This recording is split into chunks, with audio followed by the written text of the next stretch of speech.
I secretly paid for my parents' new house. At dinner, Mom said, "Nice you finally found time for family." I canceled the final payment. 2 weeks later, they got a notice terminating the purchase agreement. I took time off to help my parents move into a new house I secretly paid for. At dinner, my mother said, "It's nice you finally found time for family. You're usually too busy with work." I stayed silent. Back home, I canceled the final payment for their house. 2 weeks later, they received a notice terminating the purchase agreement. When my father called in a frenzy, I said, "Sorry, I'm too busy with work to handle your housing issues." "But we've already packed," he shouted. "Unpack," I replied, hanging up. Now they live in their old apartment and I bought a lake house. Maybe now they'll see the value of my too busy work that could have given them a new home. Looking back, I should have seen this coming. My parents always had this knack for making me feel like I was never doing enough, you know? But man, did I learn my lesson the hard way. It all started about 6 months ago, when I landed this massive client at my digital marketing firm. We're talking serious cash, the kind that makes your bank account do a double take. After years of grinding, eating ramen in my studio apartment, and working weekends while my friends were out living it up, things were finally paying off. I'd gone from barely making rent to suddenly having more money than I knew what to do with. My parents had been living in the same cramped 2-bedroom apartment since I was in middle school. The place was falling apart, leaky faucets, cracked walls, and an AC unit that sounded like a dying Chevy engine every time it kicked on. Every time I visited, Mom would drop these little hints about how nice it would be to have a yard again, or a kitchen where more than one person could stand comfortably. So when I got that big client, I knew exactly what I wanted to do with my first major payday. I called up this realtor, Monica, and told her I wanted to find my parents their dream home, something with 3 bedrooms, a nice yard, in their favorite neighborhood. But here's the kicker. I wanted to keep it a total secret until they moved in. "You sure about this?" Monica asked me over coffee at this little spot where we met to discuss options. "That's a major financial decision to make without them knowing." "Trust me," I said, taking a sip of my overpriced latte. "They've sacrificed everything for me. It's time I paid them back." For weeks, I'd sneak away from work to check out properties. Finally found this gorgeous colonial-style house with a wraparound porch that screamed Mom and Dad. The price tag made me sweat a little, not gonna lie, but I kept thinking about the look on their faces when they'd realize it was all theirs. I structured the deal so I'd make 4 payments, the deposit, then 3 more spread out over 90 days. Made the first 3 payments no problem, with the final one scheduled for the week after they'd move in. The sellers were cool with the arrangement since Monica explained I was good for it. Now, I gotta admit, the whole secret house thing meant I was even busier than usual. Meetings with the bank, paperwork out the wazoo, plus my regular 60-hour work weeks. I missed a couple family dinners, skipped Dad's birthday because I was finalizing some documents, and had to bail on helping Mom with some yard sale she was having. Every time I canceled, the guilt trip would start. "I guess your job is more important than family," or "must be nice to be too important for us regular folks." I'd try to explain how I was building something, but they'd just do that disappointed headshake that parents have perfected since the dawn of time. Finally, move-in day arrived. I told them I'd found them a rental through a work connection, and that the owner was letting them try it out. Dad was skeptical. He's always suspicious of anything that sounds too good to be true, but Mom was just excited about having a dishwasher that didn't sound like it was laundering rocks. I took the day off to help them move in, rented this U-Haul, grabbed some buddies who I bribed with pizza and beer, and we loaded up their stuff. When we pulled up to the house, Mom's jaw practically hit the driveway. "There must be some mistake," she kept saying, looking from the address on her phone to the house number. "This place is way too nice." "No mistake," I said, trying to keep it cool while bursting with excitement inside. "Let's get you guys moved in." The whole day was spent hauling furniture, arranging rooms, and listening to Mom plan where she'd plant her garden. Dad kept walking around looking at everything suspiciously, like he was waiting for someone to jump out and tell him it was all a prank. That night, they insisted on taking me out to dinner to thank me for helping with the move. We went to this local spot, nothing fancy, just good comfort food. I was exhausted, but happy. Everything was going according to plan. Then Mom dropped the bomb. "It's nice you finally found time for family," she said, pushing her mashed potatoes around her plate. "You're usually too busy with work to remember we exist?" I froze with my fork halfway to my mouth. "What's that supposed to mean?" I asked, though I knew exactly what she meant. "Oh, you know," she continued, exchanging looks with Dad. "Always canceling plans, missing birthdays, acting like that job of yours is the center of the universe. I just hope it's all worth it." Dad jumped in. "We're proud of you, honey, but sometimes it feels like you've forgotten where you came from. Family should come first." I sat there letting their words sink in. All those missed dinners? I was working overtime to save for their house. That birthday I skipped, I was signing paperwork for their dream home, and here they were, guilting me about not being present enough. I smiled tightly and excused myself to the bathroom. Locked the stall door and just stood there, breathing hard, fighting back tears. 6 figures of my hard-earned money was about to go to people who couldn't even see that I was killing myself working for them. When I got back to the table, they'd moved. On to discussing what color to paint the living room. I stayed quiet for the rest of dinner, nodding and smiling on autopilot. As soon as I got home that night, I poured myself a tall glass of wine, kicked off my shoes, and made the call. "Monica, it's me. I need to cancel that final payment." "Wait, what?" She sounded like I'd just told her I was planning to move to Mars. Are you sure? The payment's due in 3 days. If you pull out now, I know what happens if I pull out, I said, taking a long sip. Do it anyway. The sellers can terminate the entire agreement if you default, she warned. Your parents would have to leave. That's a risk I'm willing to take, I replied, surprising even myself with how calm I sounded. Update. Y'all, I can't believe the support I'm getting here. Someone asked if I felt guilty. Honestly, I was too angry to feel guilty at first. But sitting in my apartment that night after canceling the payment, I started wondering, was I overreacting? Would this teach them a lesson or just blow up my relationship with my parents forever? And what would happen when they found out I was behind it all? The next 2 weeks were weird. Mom called nearly every day, gushing about the house, talking about the neighbors they'd met, asking when I'd come visit again. Each conversation felt like a knife twisting in my gut, but I kept reminding myself of what she'd said at dinner. It's nice you finally found time for family, like I'd been neglecting them while busting my butt to give them a better life.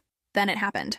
I was at work presenting to some new clients when my phone started blowing up. 6 missed calls from Dad, 3 from Mom, and about a dozen text messages that escalated from confused to panicked to downright furious. I stepped out of the meeting and called Dad back. What do you mean you got an eviction notice? I asked, pretending I had no idea what was happening. Not eviction, he corrected, his voice tight with anger and fear.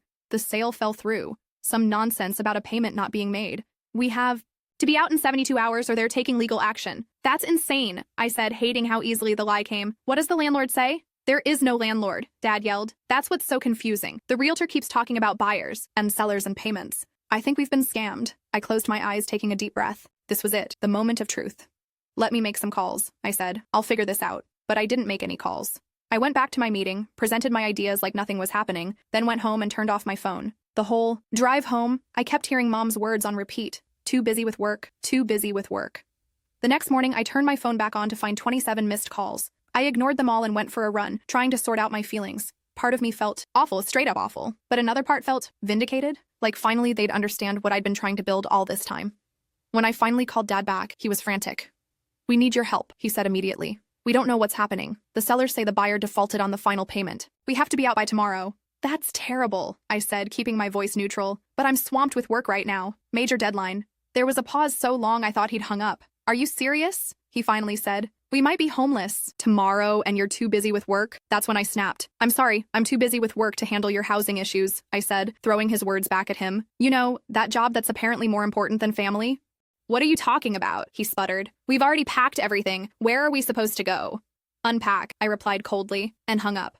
I turned my phone off again and cried for about an hour, then ordered a pizza, cracked open a Bud Light, and tried to convince myself I'd done the right thing. 3 days later, I drove by the house. It was empty. A for sale sign was back up in the yard. I felt hollow seeing it. All that money, all those dreams gone because of one thoughtless comment at dinner. I found out through my cousin that they'd moved back to their old apartment. The landlord hadn't rented it out yet, so they were able to scramble back in. Mom was telling everyone they'd been victims of some elaborate real estate scam. For a while, I let them believe it. I dodged their calls, made excuses about work when family events came up. I was still mad, but also ashamed. What kind of person takes away their parents' house over one snippy comment? But every time I thought about coming clean, I remembered all those subtle digs about my career, my choices, my priorities. About a month after everything went down, I used some of that final payment money to put a deposit on a lake house about an hour outside the city. Nothing crazy fancy, but nice. 3 bedrooms, a dock, enough space to host friends for weekend barbecues. A place that was just for me, bought with the money from the job my parents thought was stealing me away from them. Update. Seriously, reading your comments is wild. Half of you think I'm the villain in this story, half think my parents had it coming. What's really messing with my head is wondering if they'd ever appreciate what I almost did for them. Should I come clean? Would knowing I was behind both the dream house and taking it away make things better, or way, way worse? And the question that keeps me up at night, will they ever value my work when they don't even know what it almost gave them? It was my mom's birthday when everything finally came to a head. I hadn't planned on going, was still in that weird limbo of avoiding them while feeling guilty about it. But my sister called and basically read me the riot act. I don't know what's going on with you, she said, but you need to get over yourself and show up. Mom's been crying for weeks thinking you don't care about her anymore. So I went, picking up a last-minute gift from Target on the way, some scented candles and a gift card. Pathetic compared to the house I'd almost given her. The party was awkward, to say the least. Everyone walking on eggshells around me, Mom giving me these sad looks across the room. Dad barely acknowledged me, just a curt nod when I arrived. After cake, Mom cornered me in the kitchen. I don't understand what happened, she said quietly. We used to be so close. Is it really just work that's changed you? Something in her voice, the genuine confusion, the hurt, made me realize she truly had no idea. All this time, I'd been punishing them for not appreciating something they didn't even know I'd done. It's not work, I said, setting down my plastic cup of cheap wine. It's complicated. Try me, she said, crossing her arms. Classic mom stance, not letting me off the hook. So I told her everything. The client, the money, the house, the payment I canceled after her comment at dinner. As I spoke, her expression shifted from confusion to shock to something I couldn't quite read. When I finished, we stood in silence for what felt like forever. You bought us a house? She finally whispered. I tried to, I corrected. Then I took it away because I felt underappreciated. She leaned against the counter, looking suddenly older. We had no idea, she said. How could we? You never told us how well you were doing. Would it have mattered? I asked. You guys always made it clear you thought my job was just some phase I needed to grow out of.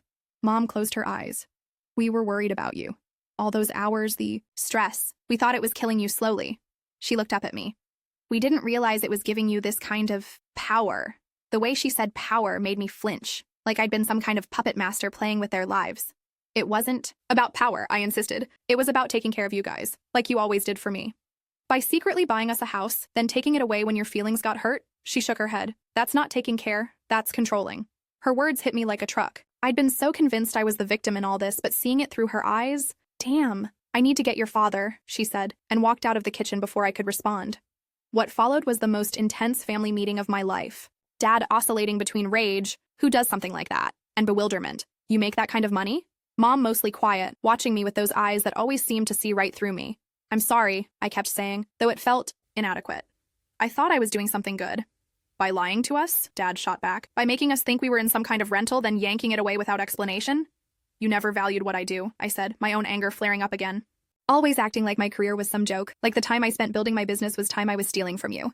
Because you never told us what it meant to you, Mom exclaimed. How were we supposed to know it was your passion, not just some job? You close yourself off, then get mad when we don't understand. She had a point. I'd been so busy trying to prove my worth through grand gestures that I'd never actually communicated what my work meant to me, why it mattered.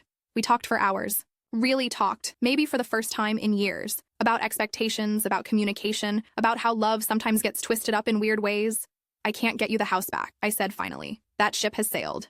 We don't want your house, Dad said firmly. We want our daughter back. After that night, things changed. Not overnight. There was too much hurt on all sides for that.